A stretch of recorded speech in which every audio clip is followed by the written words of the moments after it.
Qatar sebagai negara Islam telah mampu menunjukkan kemampuannya untuk melayani seluruh hajat hidup masyarakat internasional, menunjukkan bahwa Islam rahmatan lil alamin.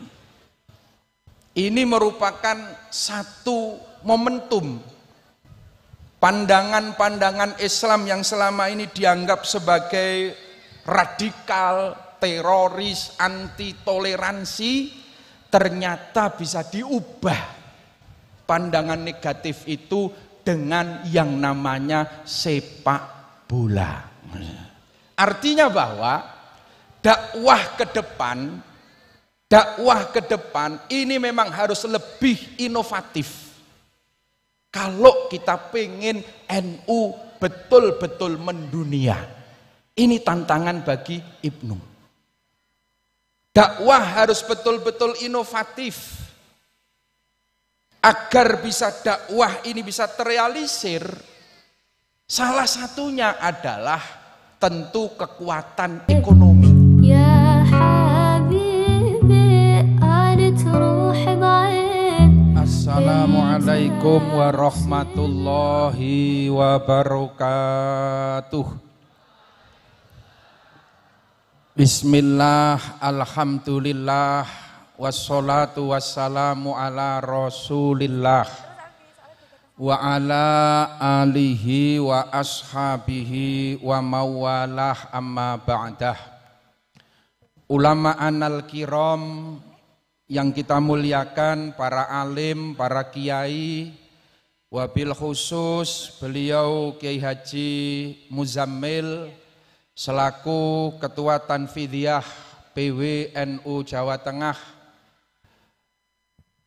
bapak-bapak pejabat yang hadir baik sipil, TNI maupun Polri, tadi hadir di tengah-tengah kita kader IPPNU yang mendapatkan amanah di Kementerian Tenaga Kerja Republik Indonesia, beliau Ibu Ida Fauziah, Bapak Gubernur Ganjar Pranowo yang telah hadir, Forkompimda seluruhnya yang saya hormati,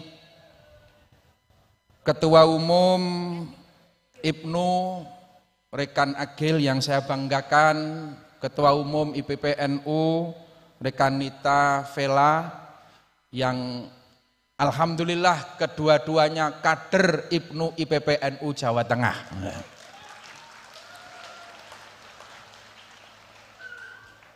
Para tamu undangan, Banom NU, Ketua Fatayat, Ansor, juga tidak lupa kepada Muslimat NU, ibu-ibu yang telah hadir, Bapak Haji Sukirman, Wakil Ketua DPRD Jawa Tengah, didampingi Bapak Syarif, Ketua Fraksi PKB Jawa Tengah, rekan Saiful, Ketua Ibnu dan juga Ketua IPPNU Jawa Tengah yang saya banggakan, seluruh peserta Konferwil Ibnu IPPNU, pengurus cabang se-Jawa Tengah dan seluruh para tamu undangan, tidak lupa beliau Bapak Abdul Khalik, Wakil DPD RI dari Jawa Tengah yang kita banggakan.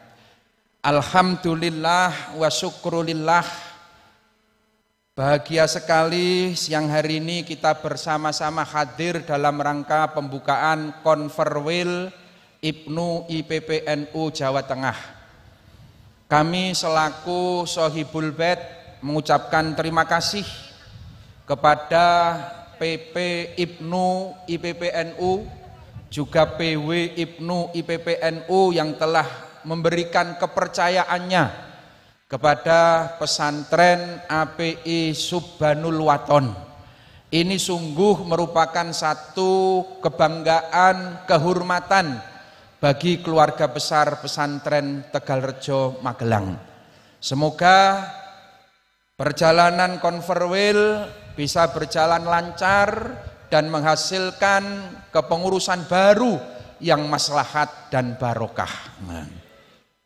Juga tentu keberkahan bagi seluruh keluarga besar pesantren Tegalrejo atas terselenggaranya konferwil di pesantren ini.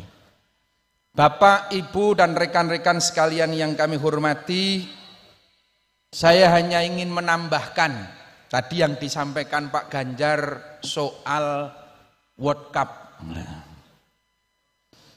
Jadi memang tantangan bagi Islam ke depan ini luar biasa berat. Di satu sisi kita dihadapkan pada gerakan liberalisasi, di sisi kanan kita juga disesak oleh gerakan radikalisasi Islam. Qatar sebagai negara Islam telah mampu menunjukkan kemampuannya untuk melayani seluruh hajat hidup masyarakat internasional. Menunjukkan bahwa Islam rahmatan lil alamin. Ini merupakan satu momentum pandangan-pandangan Islam yang selama ini dianggap sebagai radikal, teroris, anti toleransi, ternyata bisa diubah pandangan negatif itu dengan yang namanya sepak bola. Artinya bahwa dakwah ke depan ini memang harus lebih inovatif. Kalau kita pengen NU betul-betul mendunia, ini tantangan bagi Ibnu. Dakwah harus betul-betul inovatif. Agar bisa dakwah ini bisa terrealisir, salah satunya adalah tentu kekuatan ekonomi. Qatar bisa begitu sukses, ini karena kekuatan ekonominya luar biasa. Mampu memfasilitasi jamaah World Cup itu hampir 4 juta yang hadir, melebihi penduduk Qatar itu sendiri. Dan semua terlayani dengan teknologi, dengan profesionalitas. Itu menunjukkan bahwa Islam sudah mampu bersaing di dunia internasional. Yang kedua kalinya, tentu nilai-nilai keislaman, bagaimana ikramud duyuf, bagaimana cara memuliakan tamu. Nah ini, Qatar ini mampu melayani dengan pelayanan modern, profesional, tetapi satu catatan, Qatar mampu menjaga kekuatan kulturnya, jati diri bangsanya, tidak larut dalam arus modernitas. Satu contoh kecil soal alkohol. Yang namanya sepak bola selama ini tidak bisa lepas dari yang namanya alkohol. Bahkan sponsor resmi FIFA itu Budweiser, salah satu produk bir. Jadi wong nonton bal-balan kalau di Eropa itu sudah biasa minum di stadion kanggo anget-anget karena di sana kan musimnya dingin juga. Tidak hanya di Eropa, di Jatidiri sampai nek nonton PSIS. Nonton nek orang mendem ki ya isih kurang afdol. Mung bedane nek nang Eropa le nonton botolan mendeme, nek nang Indonesia plastikan. Bahasane kanca-kanca supporter ki teh galak. Wedang galak. Kemarin di Qatar tidak ada satupun. Saya tidak hanya bicara, aku wis mbuktekke. Masuk ke stadion tidak ada alkohol. Ini karena kekuatan Qatar. Ketika FIFA masuk ke Qatar dengan membawa Budweiser, Qatar mampu menolak tegas. Kita punya tradisi, kita punya kultur yang menolak. Nah, kalau Anda menolak, Anda kena penalti, kan ini sponsor resmi. Qatar mampu menjawab berapa penaltinya, kita bayar. Silahkan Budweiser menjadi sponsor resmi. Berapa yang mau Anda suplai, kami bayar. Tapi tolong jangan bawa masuk Qatar. Akhirnya apa? Budweiser itu terpaksa bikin minuman 0% alkohol. Itu loh. Itu mampu menolak karena punya kekuatan ekonomi, Pak. Dakwah bil mal hari ini penting sekali. Gerakan liberalisasi yang masuk di Qatar ketika sedang rame-ramenya kampanye LGBT, bendera pelangi tidak bisa masuk ke Qatar. Bahkan tim Jerman yang dengan gagah berani pesawatnya dipasang bendera LGBT ditolak untuk mendarat di Qatar. Bahasanya Qatar sederhana, kita menolak LGBT. Anda tidak boleh masuk dengan logo itu. Ngeyel tak tuku pesawatnya. Ini gagah karena kekuatan ekonomi, Pak. Kekuatan ekonomi. Nah, ini yang harus kita perhatikan bersama-sama. Yang kedua kalinya, Qatar memiliki kemandirian politik. Tidak bisa didikte oleh kekuatan manapun di dunia ini. Itu ciri politik Islam. Itu ciri kemandirian politik Nahdlatul Ulama.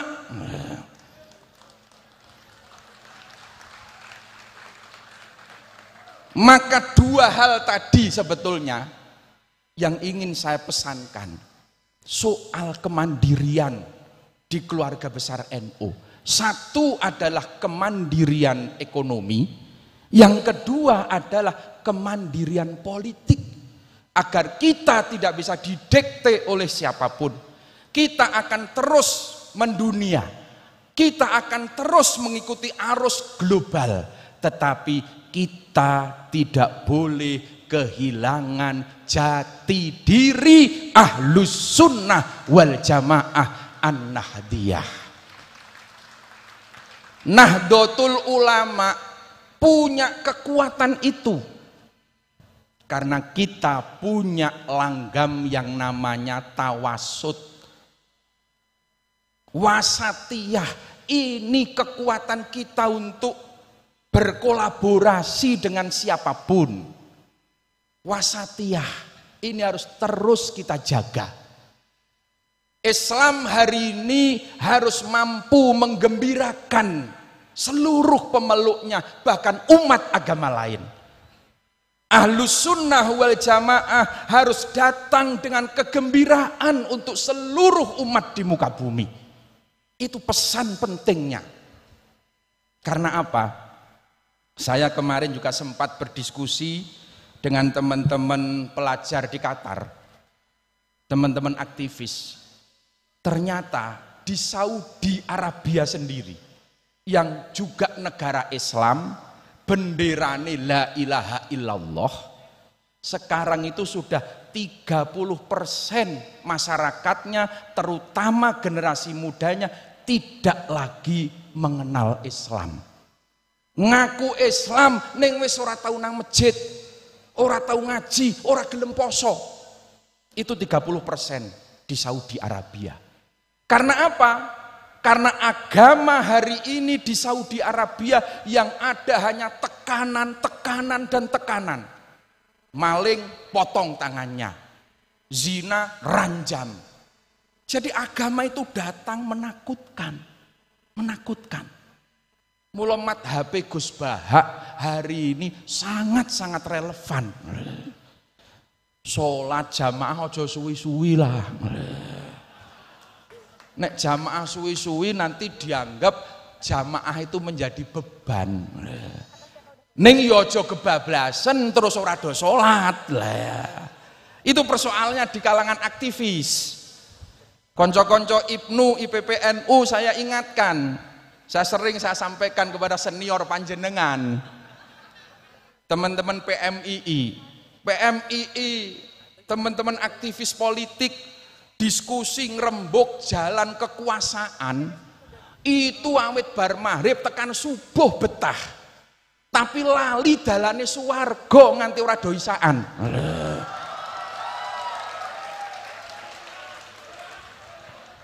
Ini yang perlu dicatat, jangan kita kehilangan jati diri. Di Iran hari ini sudah mulai beranjak ke situ. Gara-gara ada aktivis perempuan, Amini, dibunuh karena tidak memakai hijab. Akhirnya pemberontakan generasi muda. Hari ini mufti-mufti, ulama-ulama Iran mulai kehilangan kredibilitasnya. Di sana itu kalau mufti kan dikasih jubah, dikasih serban khusus. Itu di jalan serbannya itu sudah ditarik sama anak-anak. Karena mereka menganggap agama itu hanya menekan-menekan. Maka Islam hari ini harus ramah terhadap perempuan. Hak-hak perempuan harus dikedepankan karena itulah yang diperjuangkan oleh Rasulullah Muhammad Sallallahu Alaihi Wasallam. Ini tugas IPPNU agar lebih mengangkat perempuan. Rekan-rekan sekalian yang saya banggakan, persoalan keagamaan ini ternyata tidak hanya dialami oleh kita umat Islam. Di Eropa sendiri sekarang mulai banyak gereja-gereja yang kehilangan jamaahnya, bahkan gereja-gereja dijual di Inggris, di Spanyol, karena mereka menganggap bahwa agama tidak lagi menjadi solusi. Ini bahaya, ancaman bagi kita. Maka bagaimana program-program konkret dari IPNU IPPNU, program-program konkret dari Nahdlatul Ulama tentang soal pendidikan, soal ekonomi, soal kesehatan, ini yang akan kembali mengikat, menguatkan akidah kita, akidah Ahlus Sunnah wal Jamaah An-Nahdiyah. Jadi kekuatan ekonomi dan kemandirian politik. Jangan kita selalu membebek kepada orang lain. Sekali lagi kita patut berterima kasih kepada Qatar yang telah mewakili dunia Islam, menunjukkan bahwa Islam itu rahmatan lil alamin, Islam itu menjadi solusi bagi peradaban dunia. Nah, itulah. Maka kekuatan wasatiyah di NU ini harus terus kita jaga. Saya cukup dekat dengan teman-teman budayawan. Konco-konco soreng tadi, jantilan sampai ke musik. Itu sering bilang, Gus, kulo seneng kalih NU, nyaman di NU. Karena apa? Kulo tangkleti. Krono NU niku mboten patek haroman.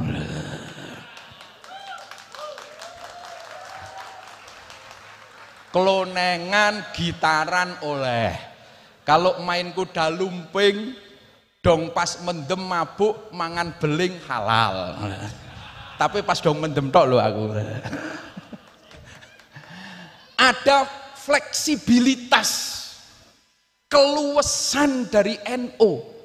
Ini yang akan menjadi pijakan kita ke depan. Nah ini yang harus kita jaga bersama-sama. Tetapi sekali lagi bahwa NU, IPNU, IPPNU punya rel yang pakem. Yakni dawuh-dawuh para kiai-kiai. Kita punya kontrol yang kuat.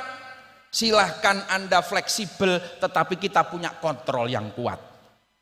Contoh dalam soal LGBT, Mereka selalu berpedoman kepada HAM. Itu kan soal HAM. Oke? Kalau dalam soal perbedaan pandang, perbedaan keyakinan, NU kita siap untuk bertoleransi. Tapi kalau dalam soal penyimpangan, tidak ada toleransi bagi kita. LGBT itu bukan perbedaan, tapi penyimpangan. Karena Allah sudah mentakdirkan laki-laki dengan perempuan.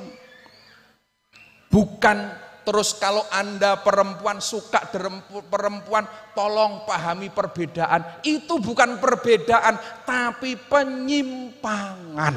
Ini yang harus jenengan pahami. Jadi ada yang bisa kita toleransi, ada yang harus kita tetap pegang teguh. Ini dua hal tadi, soal kemandirian ekonomi bagi warga NU dan kemandirian politik bagi keluarga besar NU. Ini yang harus menjadi garis bawah. Itu yang bisa saya sampaikan. Karena waktu sudah sore, nanti Pak Muzamil tas wonten wekdal sampai jam gangsal Pak Muzamil tasih cekap maghribe niki pun kula tingali jam 6 kurang 5 menit. Tasih cukup untuk sholat asar. Sekali lagi selamat melaksanakan konferwil Ibnu IPPNU Jawa Tengah. Saya sebagai tuan rumah tentu banyak kekurangan. Apapun yang terjadi saya mewakili seluruh panitia lokal, tuan rumah mohon maaf yang sebesar-besarnya. Pesan saya satu, terutama untuk konco-konco Ibnu ya, dan IPPNU. Tapi yang penting Ibnu, mulai sekarang nabung ya. Nabung agar sampean nanti bisa naik haji ke Mekah dan Madinah. Setelah bisa naik haji ke Mekah Madinah, bagi Ibnu kaum lelaki sempatkanlah seumur hidup sekalilah nonton World Cup langsung di arena ya. Terima kasih. Wassalamualaikum warahmatullahi wabarakatuh.